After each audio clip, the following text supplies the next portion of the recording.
संग के किनारे भी और संग की धारा में भी सैकड़ों जीवन पुष्पित पल्वित हुए हैं। भाव एक ही है, राष्ट्र प्रथम, नेशन फर्स्ट। साथियों, जिस तरह विशाल नदियों के किनारे मानव सभ्यताएं पनपती हैं, उसी तरह संग के किनारे भी और संग की धारा में भी सैकड़ों जीवन पुष्पित पल्वित हुए हैं।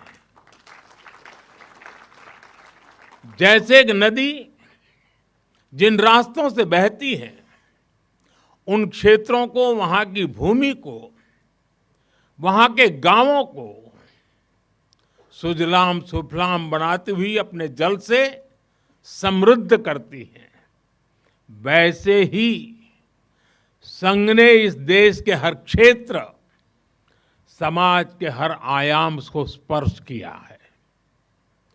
यह अविरल तप का फल है, यह राष्ट्र प्रवाह प्रबल है। साथियों, जिस तरह एक नदी कई धाराओं में खुद को प्रकट करती है, हर धारा अलग अलग क्षेत्र को पोषित करती है, संघ की यात्रा भी ऐसी ही है। संघ के अलग अलग संगठन भी जीवन के हर पक्ष से जुड़कर राष्ट्र की सेवा करते हैं। शिक्षा हो, कृषि हो, समाज कल्याण हो, आदिवासी कल्याण हो, महिला सशक्तिकरण हो, कला और विज्ञान का क्षेत्र हो, हमारा श्रमिक भाई बहन हो, समाज जीवन के ऐसे कई क्षेत्रों में संघ निरंतर कार्य कर रहा है। और इस यात्रा की भी एक विशेषता रही है। संघ की एक धारा अनेक धारा तो बनी, मल्टीप्लाई तो होती गई, लेकिन उनमें कभी विरोधाभास पैदा नहीं हुआ, डिवीजन नहीं हुआ, क्योंकि हर धारा का, विविध क्षेत्र में काम करने वाले हर संगठन का उद्देश्य एक ही है, भाव एक ही है, राष्ट्र प्रथम, नेशन फर्स्ट।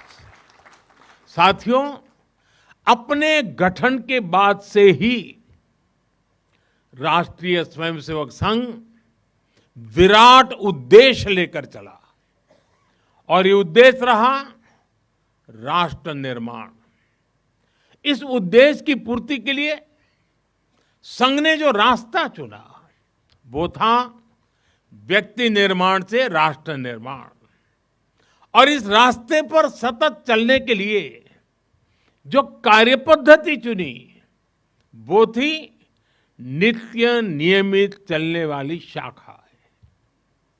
साथियों, परम पूज्य डॉक्टर हेडगेवार जी जानते थे कि हमारा राष्ट्र तभी सशक्त होगा जब हर नागरिक के भीतर राष्ट्र के प्रति दायित्व का बोध जागृत होगा। हमारा राष्ट्र तभी ऊंचा उठेगा जब भारत का हर नागरिक राष्ट्र के लिए जीना सीखेगा। इसलिए वो व्यक्ति निर्माण में निरंतर जुटे रहे, और उनका तरीका भी कुछ अलग ही था। परम पूज्य डॉक्टर हेडगेवार जी से हम बार बार सुना है, वो कहते थे, जैसा है वैसा लेना है, जैसा चाहिए वैसा बनाना है। लोक संग्रह का डॉक्टर साहब का ये तरीका कुछ कुछ अगर समझना है तो हम कुम्हार को याद करते हैं। जैसे कुम्हार ईंट पकाता है तो जमीन की सामान्य सी मिट्टी से शुरू करता है। कुम्हार मिट्टी को लाता है, उस पर मेहनत करता है, उसे आकार देकर तपता है, खुद भी तपता है, मिट्टी को भी तपाता है। फिर उन ईंटों को इकट्ठा करके उनसे भव्य इमारत बनाता है। ऐसे ही डॉक्टर साहब बिल्कुल सामान्य लोगों को चुनते थे, फिर उनको सिखाते थे, विजन देते थे, उनको गढ़ते थे। इस तरह वो देश के लिए समर्पित स्वयंसेवक तैयार करते थे। इसलिए संघ के बारे में कहा जाता है कि इसमें सामान्य लोग मिलकर असामान्य अभूतपूर्व कार्य करते हैं। साथियों, व्यक्ति निर्माण की ये सुंदर प्रक्रिया हम आज भी संघ की शाखाओं में देखते हैं। संघ शाखा का मैदान एक ऐसी प्रेरणा भूमि है जहां से स्वयं सेवक की अहम से वयम की यात्रा शुरू होती है। संघ की शाखाएं व्यक्ति निर्माण की यज्ञ वेदी है। इन शाखाओं में व्यक्ति का शारीरिक, मानसिक और सामाजिक विकास होता है। स्वयंसेवकों के मन में राष्ट्र सेवा का भाव और साहस दिन प्रतिदिन पनपता रहता है।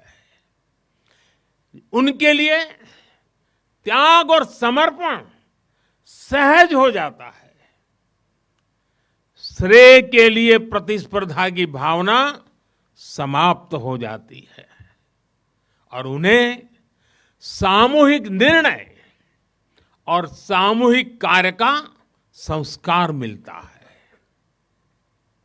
साथियों, राष्ट्र निर्माण का महान उद्देश्य व्यक्ति निर्माण का स्पष्ट पथ और शाखा जैसी सरल जीवंत कार्य पद्धति, यही संघ की 100 वर्षों की यात्रा का आधार बने हैं।